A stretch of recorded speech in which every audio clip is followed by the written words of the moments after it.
Hi അസ്സലാമു അലൈക്കും. ഇന്നൊരു ചെറിയൊരു day and my life video ആയിട്ടാട്ടോ വന്നിട്ടുള്ളത്. അപ്പോൾ ഇതിൽ ചെറുപയർ കറിയുടെ റെസിപ്പിയും കാണിക്കുന്നുണ്ട്. പിന്നെ ഈസി ആയിട്ട് കുട്ടികൾക്കൊക്കെ സ്കൂളിൽ കൊണ്ടുപോകാൻ പറ്റിയിട്ടുള്ള ലഞ്ച് റെസിപ്പിയും കാണിക്കുന്നുണ്ട് കേട്ടോ. പിന്നെ മോൻ്റെ സ്കൂളിൽ നിന്ന് ഫെസ്റ്റ് നടക്കുന്നുണ്ടായിരുന്നു. അപ്പോൾ അതിന് പോയിട്ടുള്ള കുറച്ച് വിശേഷങ്ങളൊക്കെ ഉൾപ്പെടുത്തിയിട്ടുള്ള ഒരു വ്ളോഗാണ്. അതിരാവിലെ എഴുന്നേറ്റ് നമ്മുടെ പ്രെയറും കാര്യങ്ങളെല്ലാം കഴിഞ്ഞിട്ട് ജസ്റ്റ് മുറ്റത്തു കൂടെ ഒക്കെ ഒന്ന് നടന്നിട്ട് നമ്മൾ കിച്ചണിലേക്ക് വരികയാണെങ്കിൽ നല്ലൊരു ഫ്രഷ് മൈൻഡോട് കൂടെ കുക്കിംഗ് ചെയ്യാനും നല്ലൊരു പോസിറ്റീവ് ഫീല് നമുക്ക് കിട്ടും.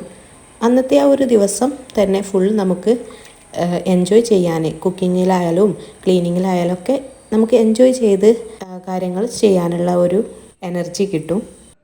ബ്രേക്ക്ഫാസ്റ്റിലേക്കുള്ള ചെറുപയർ കറിയാണ് ഇന്നുണ്ടാക്കുന്നത്.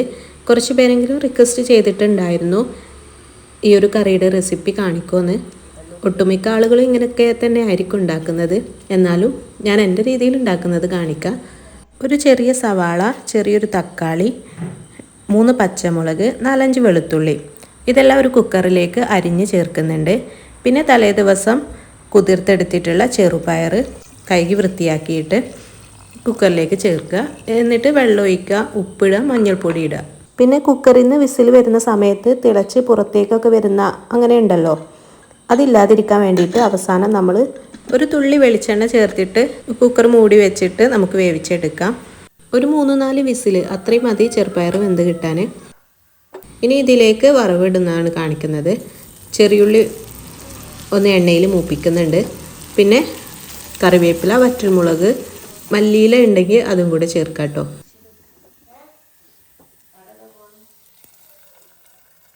അപ്പോൾ ഇത്രയേ ഉള്ളൂ. ഈസി ആയിട്ട് നല്ല ടേസ്റ്റിൽ നമുക്ക് ചെറുപയർ കറി റെഡിയാക്കി എടുക്കാം. ഇതിൻ്റെ കൂടെ ഞാൻ ദോശയാണ് ഉണ്ടാക്കിയിട്ടുള്ളത്. ദോശയുടെ റെസിപ്പി ഞാൻ മറ്റൊരു വീഡിയോയിൽ കാണിച്ചിട്ടുണ്ട്. അതുകൊണ്ട് തന്നെ ഇതിൽ ഉൾപ്പെടുത്തിയിട്ടില്ല കേട്ടോ. അപ്പോൾ കാണാത്തവർ അത് കണ്ടു നോക്കുക. നമ്മുടെ മലപ്പുറംകാരുടെ സ്വന്തം നീർദോശ നല്ല ടേസ്റ്റല്ലേ കഴിക്കാനായിട്ട്. അങ്ങനെ എല്ലാവരും ബ്രേക്ക്ഫാസ്റ്റൊക്കെ കഴിച്ചു കഴിഞ്ഞു. പിന്നെ ഞാൻ ലഞ്ച് ഉണ്ടാക്കുന്നതാട്ടോ കാണിക്കുന്നത്. കുട്ടികൾക്ക് കൊണ്ടുപോകാനുള്ള ലഞ്ച്, അല്ലാത്ത നമുക്ക് വീട്ടിൽ വേറെ ഉണ്ടാക്കുന്നുണ്ട്. ഇതിപ്പോൾ സ്കൂളിലേക്കൊക്കെ കൊണ്ടുപോകാൻ പറ്റിയിട്ടുള്ള സിമ്പിളായിട്ടുള്ളൊരു ലഞ്ച് റെസിപ്പിയാണ് കാണിക്കുന്നത്.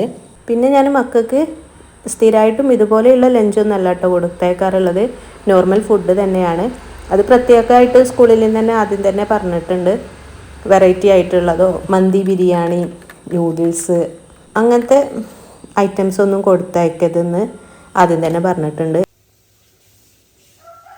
വല്ലപ്പോഴും മാത്രമേ ഇങ്ങനെ ഉണ്ടാക്കി കൊടുക്കാറുള്ളൂ. പിന്നെ മൂത്ത 2 ആളും സ്കൂളിൽ നിന്നാണ് ഫുഡ് വാങ്ങിക്കൽ. അതിലേക്ക് എന്തെങ്കിലും ഉപ്പേരി ഒക്കെ വീട്ടിൽ നിന്ന് കൊണ്ടുപോകും എന്നല്ലാതെ.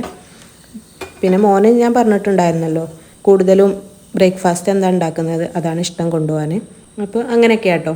അപ്പോൾ ഞാൻ റൈസ് വേവിക്കാൻ വെച്ചിട്ടുണ്ട്. റൈസ് ഉപ്പും ഏലക്കായും കുറച്ച് ഓയിലും ചേർത്തിട്ട് വേവിക്കുന്നുണ്ട്. വൈറ്റ് ബസ്മതി റൈസാണ് എടുത്തിട്ടുള്ളത്. പിന്നെ അരി കുതിർത്തിട്ടൊന്നുമില്ല, വാഷ് ചെയ്തിട്ട് അങ്ങനെ തിളച്ച വെള്ളത്തിലേക്ക് ചേർത്തതാണ്. ഇനി ഇതിലേക്കുള്ള വെജിറ്റബിൾസും ചിക്കനൊക്കെ ഒന്ന് കുക്കാക്കി എടുക്കാം. ഞാനിപ്പോൾ ചൂടായി വന്ന പാനിലേക്ക് സൺഫ്ലവർ ഓയിൽ ചേർത്തിട്ടുണ്ട്. വെളിച്ചെണ്ണ എടുക്കുകയാണെങ്കിൽ അങ്ങനെ ചെയ്യാം. ഇതിലേക്ക് ഒരു 7-8 വെളുത്തുള്ളി അരിഞ്ഞിട്ട് ചേർത്തിട്ടുണ്ട്.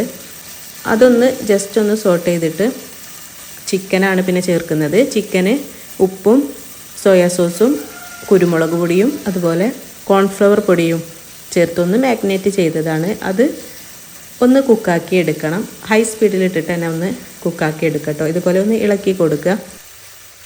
ചിക്കന് എല്ലില്ലാത്ത കഷ്ണം എടുക്കുക. നന്നായിട്ട് ചെറുതാക്കിയിട്ട് തന്നെ ഞാൻ പീസാക്കിയിട്ടുണ്ട്. അങ്ങനെ ആകുമ്പോൾ പെട്ടെന്ന് കുക്കായി കിട്ടും. ഇത് നമ്മൾ ചിക്കൻ വാങ്ങിക്കുന്ന സമയത്ത് അതിലെ എല്ലില്ലാത്ത പീസ് ഉണ്ടല്ലോ, അത് കുറച്ച് മാറ്റി വെക്കുന്നതാണ്. ഇങ്ങനെ എന്തെങ്കിലുമൊക്കെ ഉണ്ടാക്കുന്ന സമയത്ത് നമുക്ക് എടുക്കാം. അപ്പോൾ പിന്നെ ഇതിനായിട്ട് പ്രത്യേകം വാങ്ങിക്കേണ്ട ആവശ്യമില്ല. 3/4 ഭാഗത്തോളം ചിക്കനൊന്ന് കുക്കായാൽ നമുക്കിതിലേക്ക് ചെറുതായിട്ട് അരിഞ്ഞിട്ടുള്ള ഉരുളക്കിഴങ്ങാണ് ചേർക്കുന്നത്. അപ്പോൾ അതും എണ്ണയിലൊന്ന് ഫ്രൈ ആക്കി എടുക്കുക. പിന്നെ ക്യാരറ്റ്, ബീൻസ് അതിനൊന്നും പിന്നെ വലിയ വേവില്ലല്ലോ. ക്യാപ്സിക്കം ചേർത്തിട്ടൊന്ന് സോട്ട് ചെയ്തെടുക്കുന്നുണ്ട്. ഇതൊക്കെ ജസ്റ്റ് ഒന്ന് വാടിക്കിട്ടിയാൽ മതി കേട്ടോ, ഒരുപാട് കുക്കാക്കി എടുക്കേണ്ടതില്ല. ആ മോൻ്റെ സ്കൂളിലെ ഫെസ്റ്റ് വെള്ളി ശനി ദിവസങ്ങളിലായിരുന്നു. അപ്പോൾ വെള്ളി ജുമ ഉള്ള ദിവസമായതുകൊണ്ട് തന്നെ കുറച്ച് വൈകിട്ടാട്ടോ അവൻ്റെ വണ്ടി വന്നിട്ടുണ്ടായിരുന്നു. 2 മണിക്ക് പരിപാടി തുടങ്ങുള്ളൂ. അപ്പോൾ ജുമ ഉള്ള ദിവസമായതുകൊണ്ട് പിന്നെ കുട്ടികളെ നേരത്തെ ഒരു 11 മണിക്കൊക്കെ സ്കൂളിൽ എത്തിക്കുന്ന രീതിയിൽ അങ്ങനെയാണ് കൊണ്ടുപോയിട്ടുണ്ടായിരുന്നത്. അപ്പോൾ അന്നത്തെ ദിവസം ലഞ്ച് നമ്മൾ കൊടുത്തേക്കണം, പിറ്റേ ദിവസം അവിടെ തന്നെ സ്കൂളിൽ തന്നെ ഉണ്ടായിരുന്നു. പിന്നെ ഇതിലേക്ക് soya sauce, tomato sauce, chilli sauce അതൊക്കെ ചേർക്കുക. ചിക്കൻ ക്യൂബ് ഉണ്ടല്ലോ, അതുണ്ടെങ്കിൽ ചെറിയൊരു പീസ് ചേർക്കുക, ഇല്ലെങ്കിൽ കുഴപ്പമൊന്നുമില്ല, നമ്മൾ ചിക്കനൊക്കെ വേവിച്ചിട്ടല്ലേ എടുക്കുന്നത്.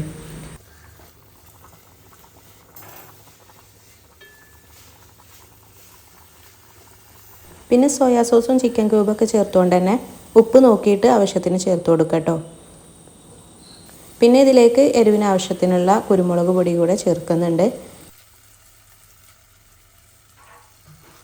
ഇനി വെജിറ്റബിൾസ് എല്ലാം ഒരു സൈഡിലേക്ക് മാറ്റിയിട്ട് ഇതിലേക്ക് ഒരു മുട്ട ചേർക്കുന്നുണ്ട്. അതിലേക്ക് ആവശ്യത്തിനുള്ള ഉപ്പും കുരുമുളക് പൊടിയും ചേർത്തിട്ടൊന്ന് ചിക്കി എടുക്കുക.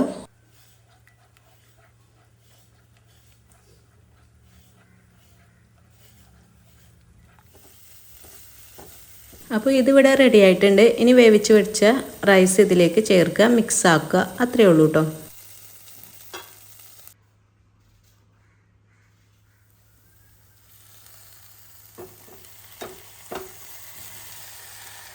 റൈസ് നമ്മൾ ഹാഫ് കുക്കൊന്നും അല്ല കേട്ടോ, ശരിക്കും നല്ല രീതിയിൽ തന്നെ വേവിച്ചിട്ടുണ്ട്. അപ്പോൾ മോനിവിടെ റെഡിയായി വന്നിട്ടുണ്ട്. അൽഹംദുലില്ലാ, അവൻ്റെ കാര്യങ്ങളൊക്കെ അവൻ തനിയെ തന്നെ ചെയ്യും കേട്ടോ. പിന്നെ നമ്മൾ കുട്ടികളെ എല്ലാ കാര്യത്തിനും ഫോഴ്സ് ചെയ്തിട്ട് അതെടുക്ക്, ഇത് ചെയ്യാൻ പാടില്ല, ഇങ്ങനെ നിർബന്ധിക്കരുത്. എല്ലാറ്റിനും ഒരു സോഫ്റ്റായിട്ട് നമ്മൾ പറഞ്ഞു കൊടുക്കുക. കുട്ടികളെ കെയർ ചെയ്യുന്നത് പക്ഷികളെ പോലെയാണെന്ന് നിങ്ങൾ കേട്ടിട്ടുണ്ടാവും. മുറുക്കെ പിടിച്ചാൽ അത് ചത്തുപോകും, എന്നാൽ ഫ്രീ ആയിട്ട് പിടിച്ചാലോ അത് പറന്നു പോവും. അതുകൊണ്ട് തന്നെ കുട്ടികളുടെ കാര്യത്തിൽ എന്ത് തീരുമാനമെടുക്കുമ്പോഴും പറയുമ്പോഴും നന്നായിട്ട് ശ്രദ്ധിക്കണം. കുട്ടികളുടെ ഏജിനനുസരിച്ചുള്ള വാക്കുകൾ നമ്മൾ ഉപയോഗിക്കണം. എല്ലാ കാര്യവും നമ്മൾ അവരോട് ഫോഴ്സ് ചെയ്ത് എടുപ്പിക്കുമ്പോൾ അത് നെഗറ്റീവ് റിസൾട്ടാണ് നമുക്ക് കിട്ടുക. എല്ലാ കാര്യവും സ്വന്തമായിട്ട്, അതായത് അവരെ കൊണ്ട് ചെയ്യാൻ പറ്റുന്ന കാര്യങ്ങൾ സ്വന്തമായിട്ട് ചെയ്യാൻ അവരെ ശീലിപ്പിക്കുക. അതായത് ഡ്രസ്സ് ഇടുന്ന കാര്യം, ഫുഡ് കഴിക്കുന്നത്, ഫ്രഷ് ആവുന്നത്, അങ്ങനത്തെ കാര്യങ്ങളെല്ലാം നമ്മൾ ചെറിയ പ്രായത്തിൽ തന്നെ നമുക്ക് പറഞ്ഞു കൊടുക്കാവുന്നതേ ഉള്ളൂ. മോൻ്റെ വണ്ടി പറഞ്ഞ സമയത്ത് നിന്ന് കുറച്ച് ലേറ്റായിട്ടേ വരുള്ളൂ എന്ന് പറഞ്ഞ് അപ്പോൾ അവന് അകത്തേക്ക് തന്നെ കയറിയിരുന്നു. ഉച്ചയ്ക്ക് 2 മണിക്കാണ് പ്രോഗ്രാം തുടങ്ങുന്നത്. ഞങ്ങളങ്ങനെ ഒരു 3 മണിൻ്റെ ശേഷമാണ് വീട്ടിൽ നിന്ന് പോയിട്ടുള്ളത്.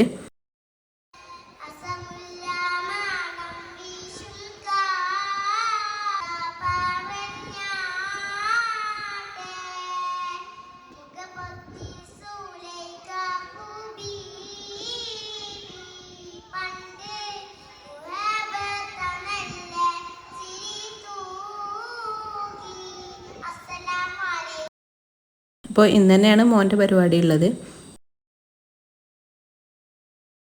ഇങ്ങനെ കുരുന്നു മക്കളുടെ ഒരുപാട് കലാപരിപാടികൾ ഉണ്ടായിരുന്നു. രാത്രി 10 മണി ആയപ്പോഴേക്കും ഞങ്ങൾ വീട്ടിലേക്ക് പോന്നിട്ടുണ്ട് കേട്ടോ. പിന്നെ പിറ്റേ ദിവസം ഒരു കല്യാണം അങ്ങനെ ഒക്കെ ഉണ്ടായിരുന്നു. പിറ്റേ ദിവസം രാവിലെ തന്നെ 9 മണിക്ക് തുടങ്ങിയിട്ടുണ്ട്.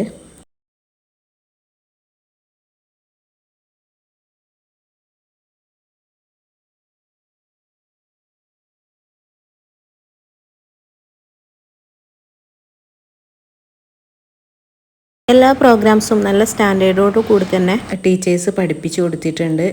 ഇത്രയും ചെറിയ മക്കളെ കൊണ്ട് ഇതൊക്കെ ചെയ്യിപ്പിക്കുക എന്ന് പറഞ്ഞാൽ തന്നെ നല്ല റിസ്ക്കുള്ള പണിയാണ്. അപ്പോൾ നല്ല ഉഷാറിൽ തന്നെ ഗംഭീരമായിട്ട് പരിപാടി കഴിഞ്ഞിട്ടുണ്ട്. ഇതൊരു ഷാൾ ഡാൻസ് ആണ്. നല്ല ഭംഗിയുണ്ട് കേട്ടോ ഇത് നേരിട്ട് കാണാൻ.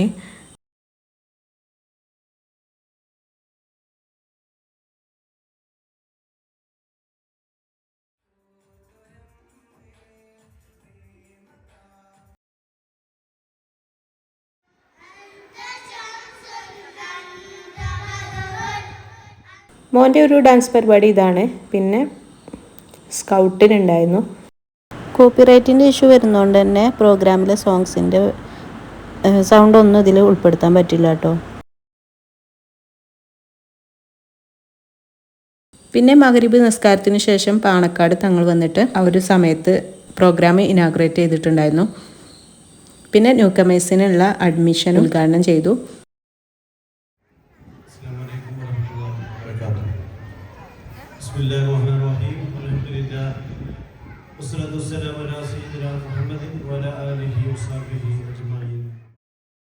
ഇതാണ് മോൻ്റെ സ്കൗട്ട് ഡാൻസ്. അപ്പോൾ മാഷാല്ലാ ക്യാപ്റ്റനൊക്കെ ആയിട്ട് നല്ല ഭംഗിയുണ്ടായിരുന്നു കാണാൻ.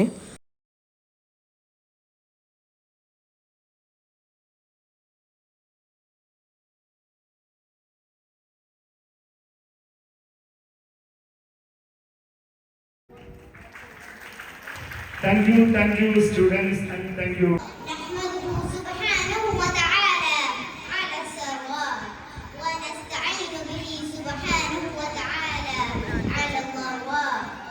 ونشهد أن لا إله إلا الله وحده لا شريك له ونشهد أن سيدنا محمدا صلى الله عليه وسلم عبد الله ورسوله صلوات الله تعالى عليه وعلى آله وصحبه أجمعين. أما بعد، أيها السادة الكرام والحضار العظام، أولا أسأل الله أن ينفعنا بما نسمع ونراه. وطني، هذا هو عنوان لإلقاء مع حضارتكم في هذا اليوم الطيب المبارك. أيها الأفاضل، للطاعن عش وللأسد عنين وللإنسان وطن يعيش فيه. أغلى ما يملك المرء في حياة الدين والوطن، لأن الوطن هو مهد الصغار ومدرج خطاه ومرتع طفولته وملجأ كهولته.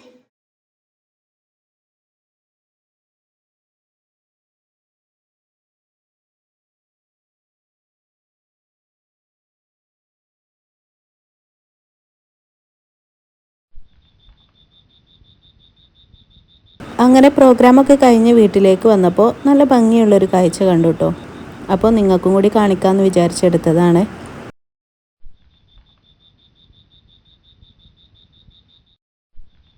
അപ്പോൾ അൽഹംദുലില്ലാ ഇന്നത്തെ ഒരു ഡേ ഇങ്ങനെയൊക്കെ ആയിരുന്നു. ഈ ഒരു വ്ളോഗ് ഇഷ്ടമായിട്ടുണ്ടെങ്കിൽ ലൈക്കും കമൻറ്റും ചെയ്യാൻ മറക്കല്ലേ. ഇൻഷാ അല്ലാഹ് അടുത്ത വീഡിയോ ആയിട്ട് കാണാം. അസ്സലാമു അലൈക്കും.